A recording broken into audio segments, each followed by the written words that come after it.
Hey guys, how's it going, Eric? Learned something about OBS today. Don't set your start and stop button as space because I started streaming and then I wasn't because I was typing. So, just doing a test of the new setup, make sure everything works.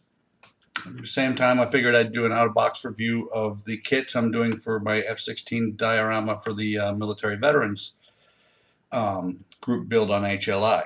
Should be about well, diorama or group build ends on the 10th of November. Hopefully, I'll be able to get both of these knocked out in that time frame.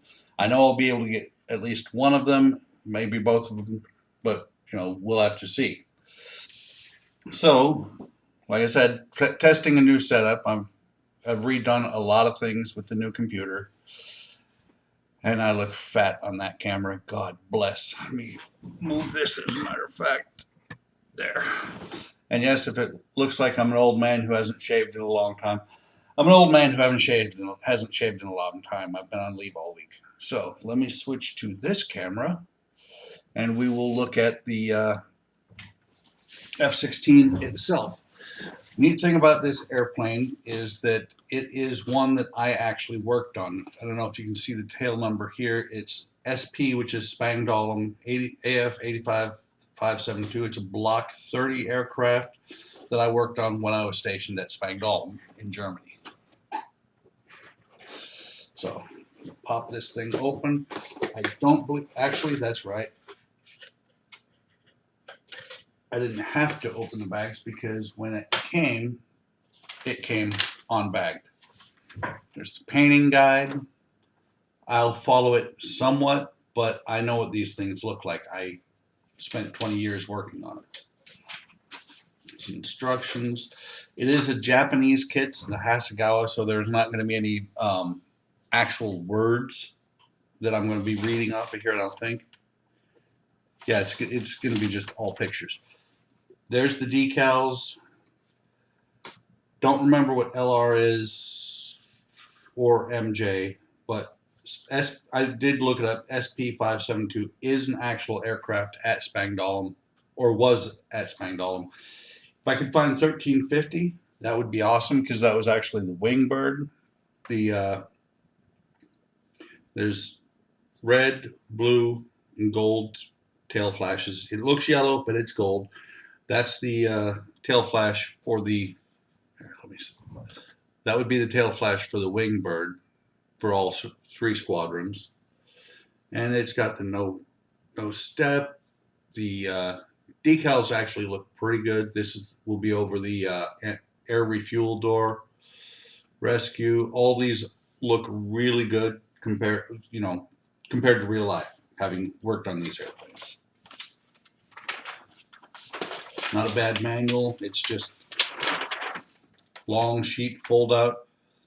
Very few words in here. Ballast is not included because all aircraft are tail heavy for the most part in models, and F-16s are really tail heavy when it comes to taking certain parts off. Like if you take the radome off here, it actually becomes very tail heavy to where the real airplane will sit on the ground. Don't ask me how I know. It didn't sit on the ground, but it came close. The color callouts here, like I said, I'm going to be doing most of the coloring just by my own eye.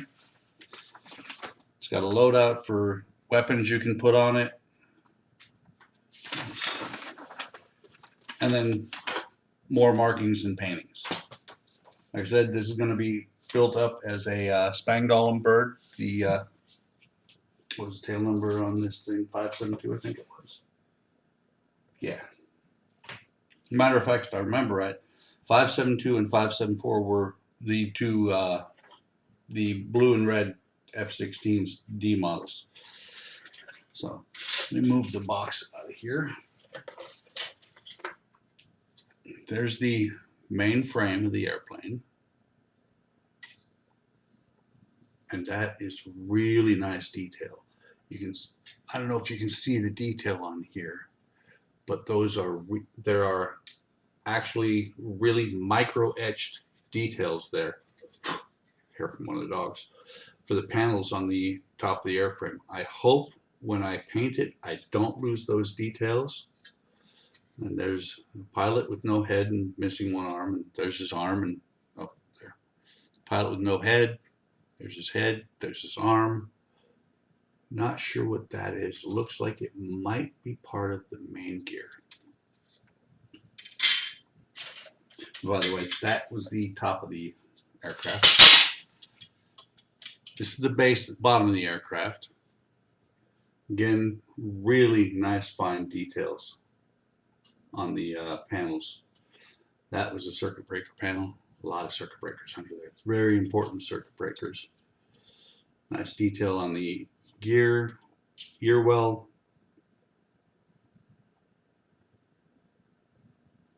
No detail for the nose gear. Unless, oh, never mind. Don't be me. The intake's not here, so I'm not seeing the cool plane. Hey, Mark, how's it going? And yes, keeping warm. It's actually 35 degrees here today. Sorry if I missed your comments, guys. The monitor with the comments is over my right shoulder right now. When I get to the second kit, we'll be testing the other camera, which is my normal main area. Radome, the turkey feathers, as they were called, for the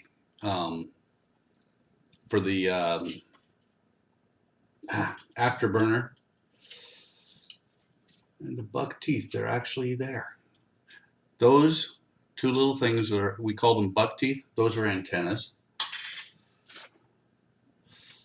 Cockpit tub, a lot of details, really little details. And this looks to be the back seat. Hole for where the side stick goes. MFDs, multifunction displays. That right there is a very tiny side stick controller. Very tiny.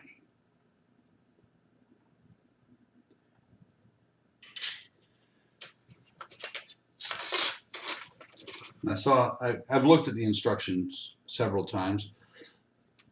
This is an optional part, I believe, where you will actually build up the afterburner as separate pieces. Matter of fact, there are the separate pieces to build up the afterburner.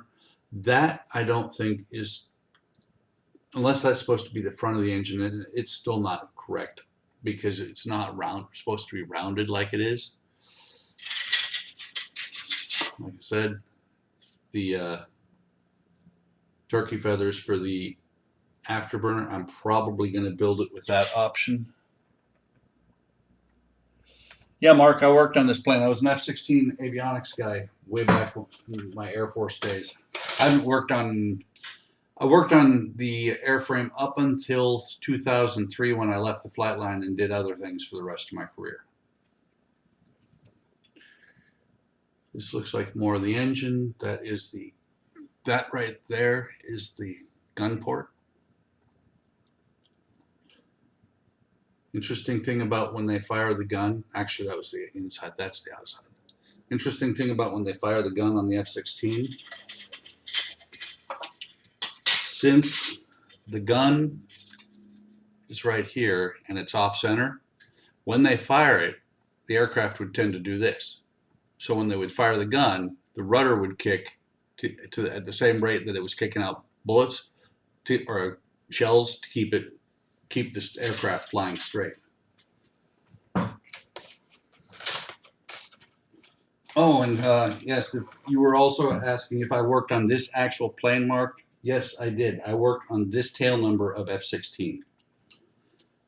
That looks more correct for the looks correct kind of for the exhaust, except for there's no flame holder. Where that round part is, there should be a cup instead. It's called the flame holder because it keeps the flame from going back up through the engine. So here's the intake, which right here is the nose gear I was looking for before. Landing gear doors. This should be the front tub for the aircraft, for the front cockpit. Intake here. And if you've ever heard of foreign object damage, this was a really good place to cause that, because if you set something here once and forget it, when they fire up the engine, it's going inside here. There was a clearance on the F-16 intake of 25 feet. If you were within 25 feet, you were in the danger zone and could possibly get sucked up the intake. And as a matter of fact, about 4 foot back on the intake is how far back it went. So it was 25 feet circumference around the intake and 4 foot back.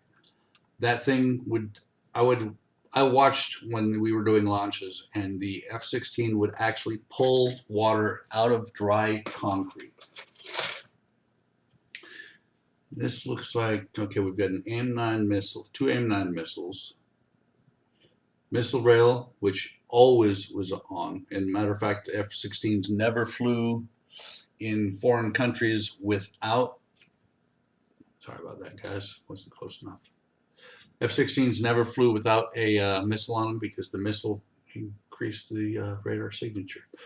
Travel pod, wing tank, centerline tank.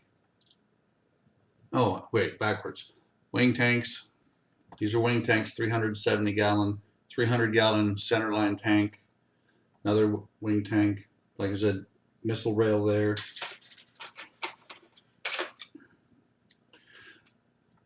The smoked gold cockpit or canopy, and it's got some scuffs on it. That's going to be taking some future, and maybe I'm going to find some clear smoke to actually give it a better look to it. And I'm going to have to be masking this off, because the rails here and here should actually be painted. And then there's a very small microscribed portion here where across the center here where the intake, the 2 pieces of the intake are supported. Looks like landing, not sure if it's landing lights or anti-collision lights, but light lenses. Not sure what that one is. Oh yeah, actually, never mind. That, if it'll focus, this little piece of glass, actually, let me put it on the white, you better see it that way. This little piece of glass is what's known as the head-up display combining glass. That was one of my systems. It was one of the things it was designed to do is if the pilot had to eject, and he's going about 600 miles per hour if he ejects, when the canopy comes off, it's liable that he would rip his face off if he didn't have something blast deflector. This piece of glass, about an inch thick piece of glass, was that blast deflector. It was designed to direct 600-mile-an-hour winds away from the pilot should he have to eject. Wings, tail, or these are the horizontal tail, and these, it's kind of funny because where that pivot point is on these is about right, because this whole surface moved. I mean, it would go like this. The flaps back here on the back drive down quite a bit. I actually got hit in the head with the flap. Landing gear door, not sure what that is. That's another missile rail. It's kind of interesting, different color parts here. These are the, I forget what they're called. Ventral fins. Ventral fins, the reason these are here, they're static on the bottom of the aircraft. What they would do is they would keep the aircraft flying straight. I mean, the F-16, the whole idea is it was designed under something called reduced static stability. And actually, these missile rails go underneath on the wings. But it's reduced static stability, basically meaning that if a pilot cannot fly it without the flight control computer, because it is designed to not be, if you threw an F-16 without the flight controls working, it would tumble because it's not designed, it's designed to fly really well, but it's not designed to fly really well without something keeping it on course. So here's the vertical tail. Oh, actually, sorry, these are the other side of, never mind. Those are the horizontal tail. These are the bottom. This is the bottom of the wings. Vertical tail, weapons rack. This one is called a TER, triple ejector rack. There's 3 weapons positions on there. That's a pylon. These pylons are to hold the wing tanks. That's a bomb rail. It's kind of funny because there's lots of room for munitions, but not a whole lot of munitions. And this, I believe, is an AMRAAM. Where the other missiles were AIM-9s, this would be an AMRAAM, I think. I'll learn more as I'm going along. So let me make sure nothing's missing, or I didn't miss anything. Let's see if I can put these parts back in the box. When I started today, it was not completely closed because I could not get the parts back in. It's not a big kit, but it's got a lot of plastic. I think I actually got it to where I can get this one back into the box. I've got some fiber optics over here that are trying to take off. That's the engine that's going to keep it from going back. So now, being a maintainer, I could build this thing in flight, which is what its natural habitat is. Best way to break a F-16, put it on the ground. Oh, I see what, okay. Looking at the outside, of the turret is here, but there's nothing on it. Best way to keep a to break an F-16 is keep it on the ground. They're designed to fly. So now,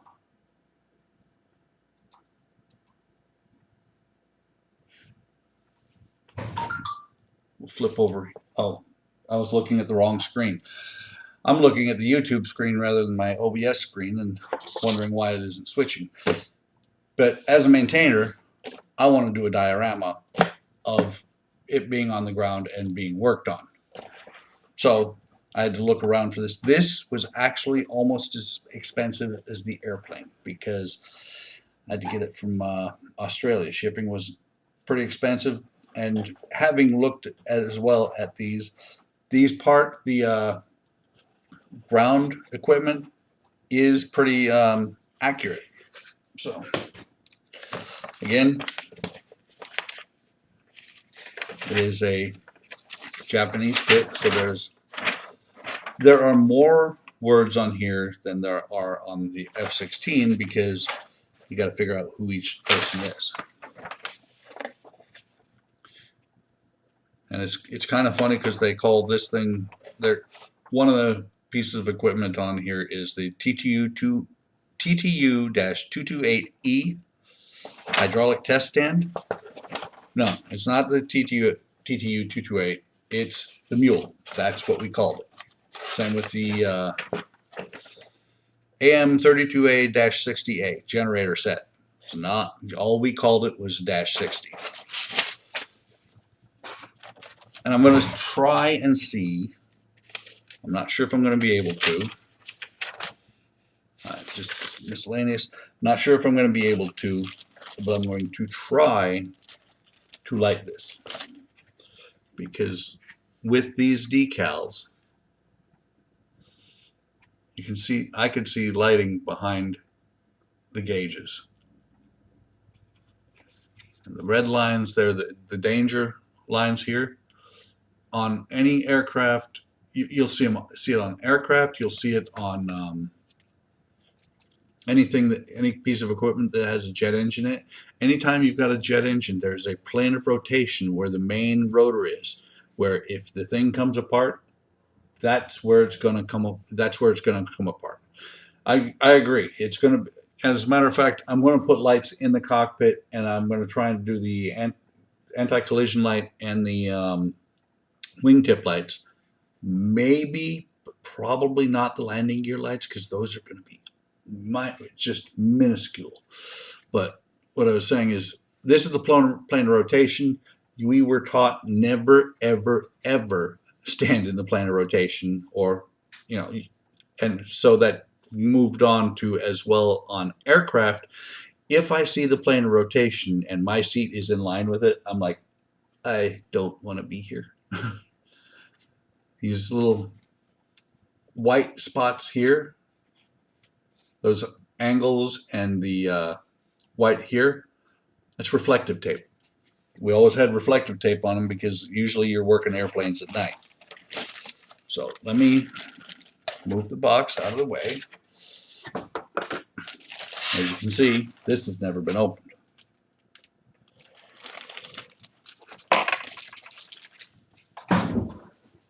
I think it's too small for the SMDs.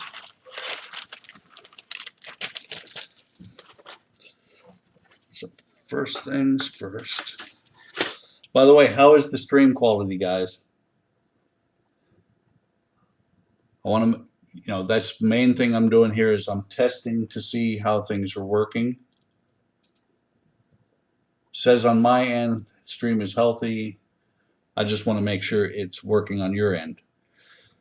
So, various maintainers. That's a crew chief. He's getting ready to launch his airplane. Not sure what this guy is. There's the pilot. Oh, sorry, I am out of the. So there's the pilot. There's the crew chief. Not sure what this guy is. He's sitting. Another maintainer. Oh, I love that. That is awesome. I don't know if you guys can see it. He has a wrench in his hands. That is just so cool.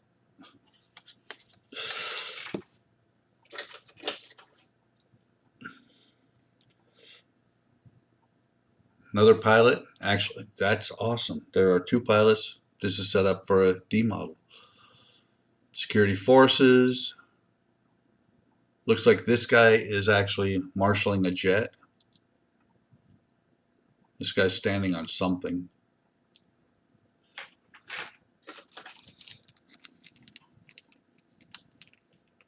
Not exactly sure what these are going to be. The yellow hose or the yellow wire looks somewhat like it might be, no, that's supposed to be coiled on top, I think. Sorry. Looks like it should be the air hose.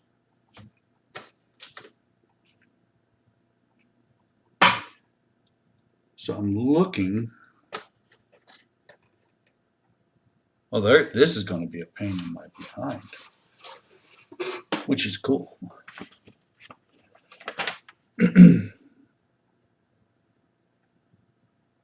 Yeah, wow. So this is the air hose. This yellow part is the air hose.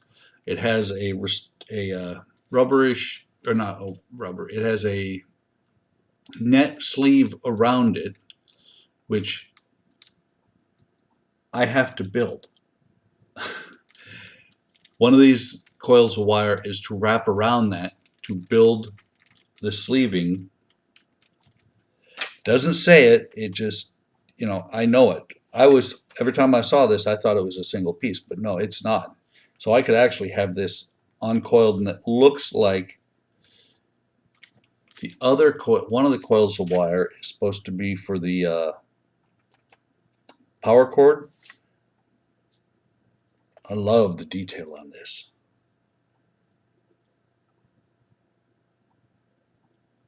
And just looking, there's 3 hoses here that are actually hoses. This is gonna, every time I looked at the instructions, I was like, that's sad, pretty sad that these parts are all plastic. There's the hose, the power cable, and the 3 hydraulic lines, but they're not plastic, they are actually wires. That's pretty awesome. And sorry, I did not have there's the hose and the cable, power cable.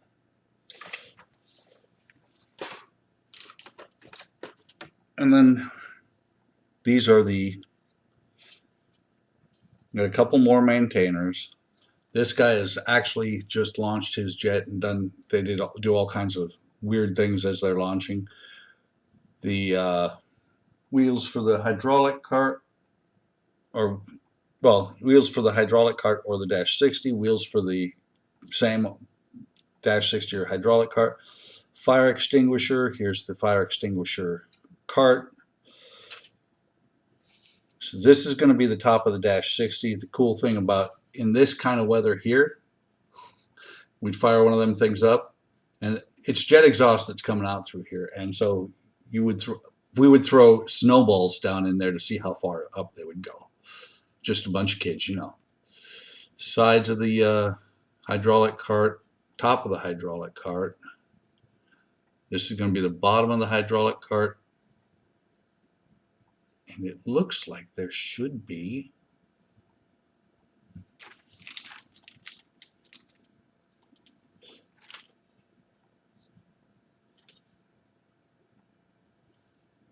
I'm wondering if I'm missing some pins.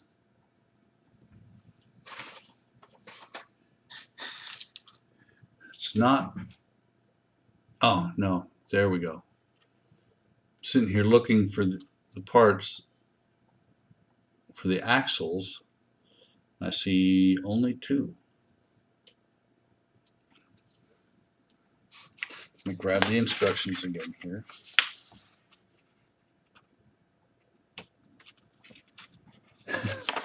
Because it doesn't say Black Pearl.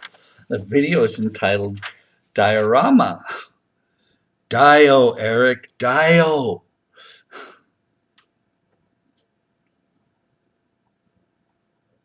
Okay, they're just all over the place. The axles. One here for the hydraulic cart. And then one here and one here for the power cart. Used to have motors on the power carts. We'd ride them, so they took the motors off. So I'll probably build this kit first because it looks like it's going to have the easiest and the most complicated parts to it. This is where the decal will go for the hydraulic test stand. Somehow I'll want to light just that, or actually, sorry, this is the Dash 60. Somehow I'll want to light just that, probably bringing a fiber optic piece of fiber just down to either down or through the side just to shine on there because there was not a whole lot of light. And then this will be the I think this will be the hydraulic test stand decal. So it's what, February now, so I've got about 9 months to knock this out along with everything else. So it's not a bad kit, or not a bad setup. I like it. When Kenny actually first announced the build back in November, I was like, yep, F-16. I also have up here, if I can get to it, I have a C-130. Anybody who's been in the military has taken a ride on a C-130 for the most part, I would think. If you've gone TDY, I spent many, many hours on a C-130.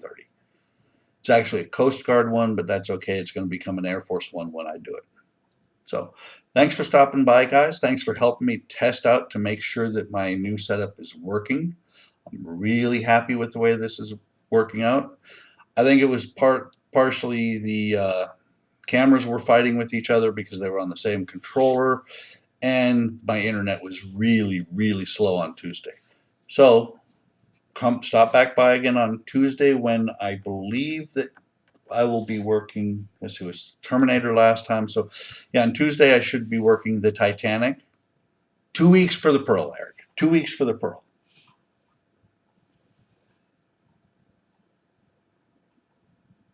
Let's see. I'm reading the comments right now.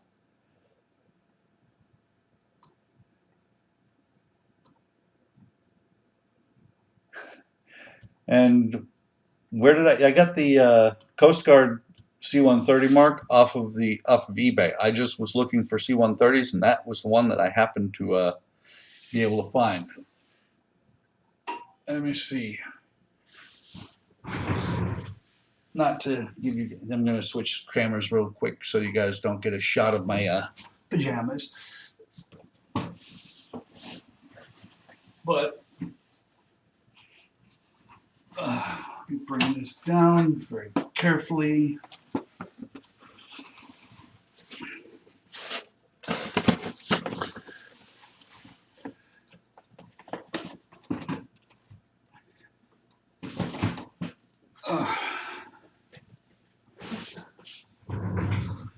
Okay, and that should be, yep. Actually, let me switch over to this one. There you go, Mark. There's the, and let me zoom out actually a little bit so that you can actually see it. This is the one I found on eBay. I mean, it's an old kit, and it's got crew. And I'm just a guess, I will probably be replacing the decals because you can see how yellow they are. And it does have Air Force decals as well. But this is one for another time because I'm not going to be building this one yet. And what's funny is I could actually, let me see if you can see that. Yeah, I could use this one for braille scale because it's a 1/72. It's pretty big for a braille scale.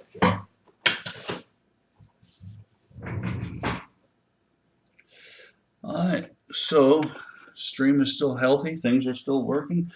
I am going to call this a video, guys. And like I said, thanks for stopping by. If you liked it, like it. You know, give me a like. Subscribe. I know everybody who's here now is subscribed, but anybody who watches this later on, please like and subscribe. Not trying to do anything with my YouTube channel. It's just kind of neat. It just makes me feel good when I can look and see that people are liking my stuff. So have a great day, and we'll all be, at least 4 of us will be doing the HLI weekly stream tomorrow afternoon, or tomorrow at noon. Talk to you later. Bye.